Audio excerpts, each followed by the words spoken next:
सासवड नगरपालिकेच्या 2024-25च्या सार्वत्रिक निवडणुकीमध्ये आपण सर्व सासवडकरांनी आणि आपण सर्वांनी मोठे कष्ट घेतले आणि आज आपल्या सासवडच्या नगराध्यक्षपदी आदरणीय आनंदी काकी जगताप उर्फ आई, त्याचप्रमाणे आपल्या प्रभाग 1 मधून मनोहरतात्या जगताप, त्याचप्रमाणे प्रभाग 2 मध्ये वीणाताई सौरभ वडणे, त्याचप्रमाणे माऊली काका जगताप, सौ शीतलताई प्रवीण भोंडे, सौ स्मिता सुहास जगताप, सोपानराव एकनाथ रणपिसे, सौ अर्चनाताई चंद्रशेखर जगताप, राजन भैया जगताप, सौ स्मितावहिनी उमेश जगताप, बंडूशेठ राऊत, सौ प्रियंकाताई साकेत जगताप, श्री ज्ञानेश्वराबा माऊली गिरमे, त्याचप्रमाणे हापू काका, या सर्व उमेदवारांना आपण सर्वांनी सकाळपासून थकलोय, त्यामुळे अधिकच बोलणार नाही. आपले सगळ्यांचे ऋण, आपल्या सगळ्यांचे आभार व्यक्त करत असताना एक गोष्ट सर्व सासवडकरांना आणि या ठिकाणी उपस्थित असलेल्या माझ्या सर्व सहकारी बंधू आणि भगिनींना एकच गोष्ट सांगायची आहे, इथून पुढच्या काळामध्ये संयम ठेवला जाणार नाही. कार्यक्रम होणार आणि प्रत्येकाचं होणार, एवढंच प्रत्येकाने लक्षात ठेवायचंय. आणि इथून पुढच्या काळामध्ये संघटना आणि आपली ताकद, आपला माणूस, ही एकच भावना ठेवून चालायचंय. मी जरी चुकलो तरी मला त्या ठिकाणी माझे डोळे उघडायचं काम तुम्हाला सगळ्यांना त्या ठिकाणी करायचं, एवढंच मी सांगतो. आपल्या सगळ्यांना माहिती आहे आणि मलाही माहिती आहे, आज सगळी माकडं कशी एकत्र येऊन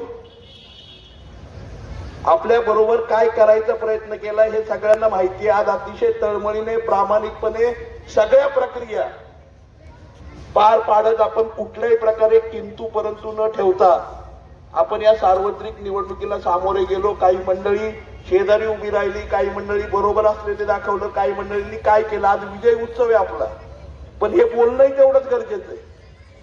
त्यामुळे मला त्या सगळ्यांना सांगायचंय, इथून पुढच्या काळामध्ये अंतर आपलं आपल्याला सांभाळायचंय आणि आपल्या लोकांना डोक्यावरती घेऊन नाचायचं इथून. आणि कळकळीने मला सासवडकर नागरिकांना सांगायचंय, आज आपण आदरणीय आनंदी काकींच्या बरोबर सर्व नगरसेवकांना त्या ठिकाणी निवडून दिलंय. एक चांगलं भविष्य, एक चांगलं शहर आणखी चांगल्या प्रकारे भारतीय जनता पक्षाच्या माध्यमातून, आदरणीय मुख्यमंत्री देवेंद्रजी फडणवीस साहेबांच्या माध्यमातून आपलं सासवड हे जगात भारी करायचं काम तुम्हाला आम्हाला सगळ्यांना करायचंय. की सगळ्यांनी तोंडात बोट घातलं पाहिजे, सगळ्यांनी तोंडात बोट घातलं पाहिजे की हे गाव नाहीये, हे शहर आहे. अशा प्रकारे विकसित करायचं काम तुम्हाला आम्हाला सगळ्यांना करायचंय. मला तरुण सहकार्यांनाही सांगायचंय, कुणाला कार्यक्रम करायची गरज नाही, आता मी खंबीर आहे. त्यामुळे सगळ्यांनी शांततेत आणि आपला विजय उत्सव साजरा करायचा आहे. उद्याच्या काळामध्ये आपल्याला एक चांगली दिशा आपल्या गावाला त्या ठिकाणी द्यायची आहे. मी कुणाला सुट्टी देणार नाही, तुम्ही फक्त शांत राहा. मी कळकळीने आपल्या सगळ्यांना सांगतो, माता भगिनी आहेत त्यांनाही मला सांगायचंय, उद्याच्या काळामध्ये जो शब्द जाहीरनाम्यामध्ये दिलेला आहे, रस्त्यांच्या बाबतीमध्ये, पाण्याच्या बाबतीमध्ये, विकासाच्या बाबतीमध्ये, स्वच्छतेच्या बाबतीमध्ये, आज सगळी मंडळी, मनुताते असतील, आदरणीय आबा असतील, हापू काका असतील, सगळी मंडळी, म्हणजे या ठिकाणी बंडूशेठ आहेत, आदरणीय वडणे वहिनी आहेत, सगळी मंडळी म्हणजे जगताप वहिनी आहेत, त्याचप्रमाणे उमेश अण्णांच्या वहिनी आहेत. त्यामुळे आता गावठाण, वाडी, वाहतूक हे सगळे काही प्रकार राहणार नाही, सगळ्याचा विकास होणार. कुठलीही गोष्ट त्या ठिकाणी त्याच पद्धतीने राहणार. प्रत्येक आळी, प्रत्येक वस्ती, प्रत्येक भाग त्या ठिकाणी चांगल्या प्रकारचा विकासाने परिपूर्ण करण्याची विश्वास आपल्या सर्वांचं ग्रामदैवत असणाऱ्या भैरवनाथ मंदिरामध्ये आपल्या सगळ्यांना देतो. आणि तुम्हा सर्वांना अभिमान वाटेल अशा प्रकारचं काम उद्याच्या 5 वर्षामध्ये आदरणीय नगराध्यक्ष आणि या ठिकाणी निवडून आलेले सर्व नगरसेवक हे करतील.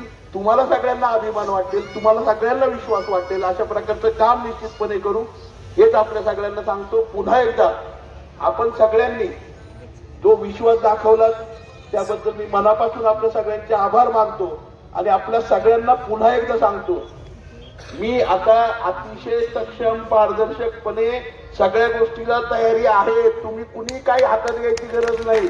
तुम्ही फक्त विकासाकडे, तुम्ही फक्त चांगल्या दिशेकडे आणि चांगल्या गोष्टींच्याकडे लक्ष द्या, एवढंच सगळ्यांना विनंती करतो. पुन्हा एकदा सगळ्या माता भगिनी, सर्व माझे सहकारी कार्यकर्ते, सर्व ज्येष्ठ नागरिक आणि आपल्या भैरवनाथ देवस्थानचे सर्व अध्यक्ष, सर्व पदाधिकारी, सर्वांचं मनापासून या ठिकाणी पुन्हा एकदा आभार मानतो. आपल्या सगळ्यांचे मनापासून आभार मानतो. आणि खरं म्हणजे हा आनंद उत्सव आहे. आज 23 पैकी 14 जागा आपण त्या ठिकाणी निवडून घेतलेल्या आहेत. त्यामुळे हा विजय उत्सव आपण सगळ्यांनी साजरा करायचा. अजूनही आपले उमेदवार नाचतात काय, बरोबर ना? आलं का? त्यांना नारळ द्यायचं राहिलं राजन भाईला. तर आपल्या सगळ्यांना हा विजय उत्सव आनंद त्या ठिकाणी साजरा करायचा आणि उद्याच्या काळामध्ये आम्हाला सगळ्यांना दिशा द्यायची एवढंच सांगतो. सगळ्यांचे मनापासून आभार मानतो आणि आपल्या सगळ्यांनी जे शांततेमध्ये ही मिरवणूक पार पडली त्याबद्दल मनापासून आभार.